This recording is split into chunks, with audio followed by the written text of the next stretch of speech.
What's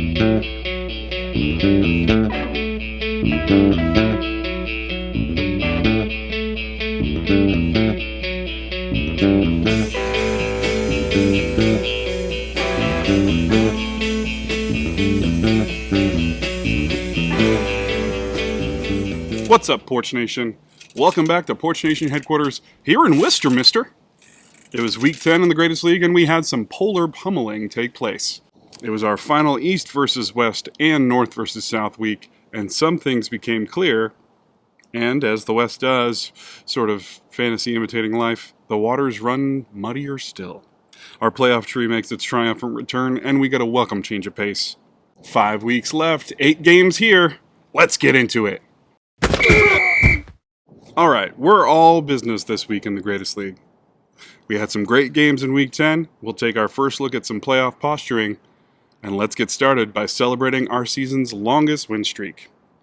Bergman came into this week tied for the longest win streak of the season at 4 games, and cruised easily to win 5 in a row. Obviously not the longest streak of all time, and hard to beat an undefeated season, but 2 others had hit 4, then lost this season, so kudos where they're due. Also, the question of lowest all-time score came into the conversation this week, but Berg once again has his stamp on that one. Back in 2015, Berger shat out a 26.27 score in Week 10. There must be something about this point in bye weeks, huh? Although that means Andy's score was not historically low, it wasn't great, but it seems notable that if he had started Matt Ryan instead of Sam, he would have scored 59.2 points this week, which would still be a far cry from victory.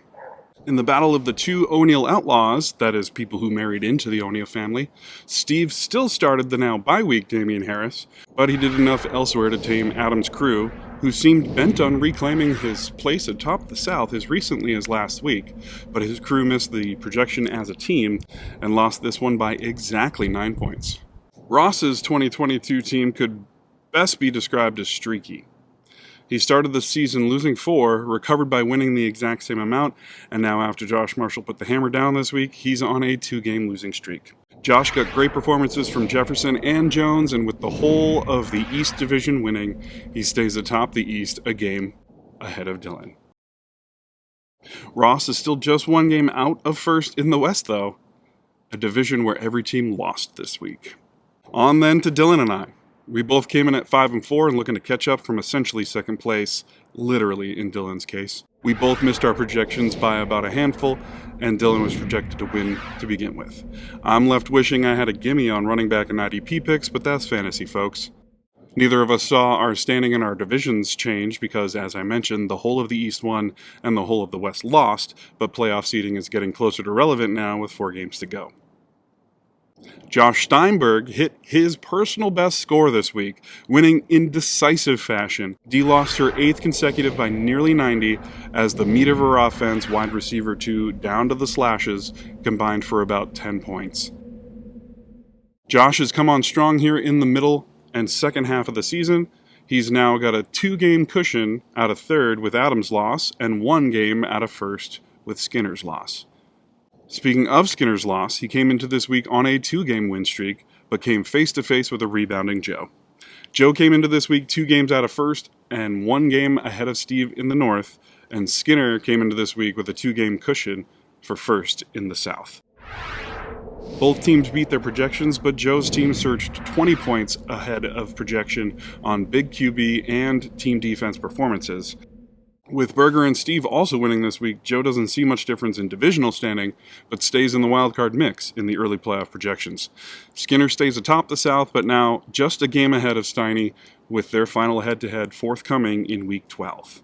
On to Pete and Greg for what I'm going to call the mirror game. Follow me here. When you look at their projections and then their final scores, it's like they did a swap or mirroring or something. Greg came into this week at 5-4. Pete came into this game at 4-5, and now they're both 5-5. They both started former New England quarterbacks and Tampa and Pennsylvania running backs. They each had 1 roster spot for Carolina, 1 for Buffalo, and 1 from Dallas. Okay, this is starting to creep me out. Let's move on to the game of the week. This game was my personal favorite for a couple of reasons, but game of the week for the resurgence of Jeff. Jeff snagged his second win of the season and did by well exceeding his projection. Alex saw his second lowest score of the season, with last week being the bottom, but Jeff had the third highest score of the week, so there wasn't much Alex was going to be able to do to overcome this one. Despite this loss, Alex keeps his spot atop the West because we all lost. And now, our first look at playoff projections for the 2022 season.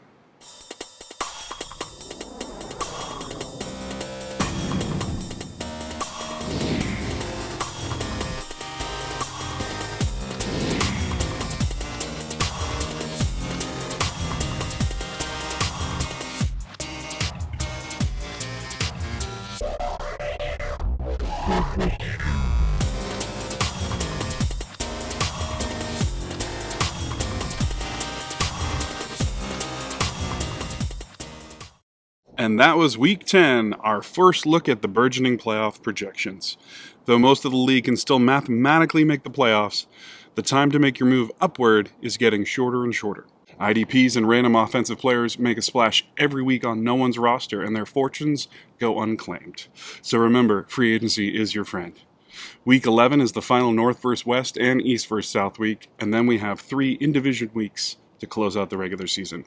Good luck, and remember, second best to winning the championship is playing spoiler to those in line, so make like the ending of The Sixth Sense and be dead all along. Wait, that's not... Anyway, until next week, keep thriving, Porch Nation! Bloop.